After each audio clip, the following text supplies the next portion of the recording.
Okay, if you think back to like the very beginning of the year when we did place value, you're essentially doing the same thing here, but now we've added in tenths.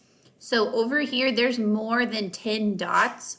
So if you have 10 dots, you're gonna click on 10 of them and then bundle them up and bring them over. So the first thing it wants to know is how many tenths are over here all together.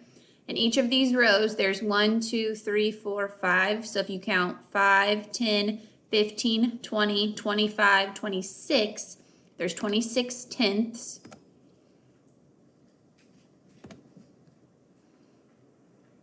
Okay, and now it wants you to bundle the tenths. So we are gonna do groups of 10.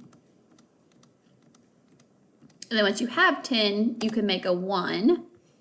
And then we can make one more because we have 26 of them. And take it over. Okay, and now over here you don't have more than 10, so now it's okay.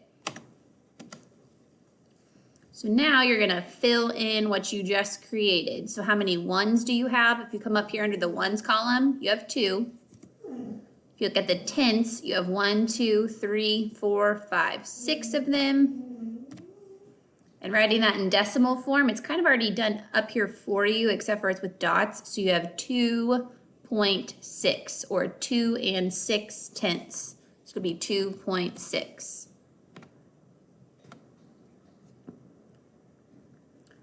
All right, hopefully that'll get you through the first part, and then the next ones will make sense after that.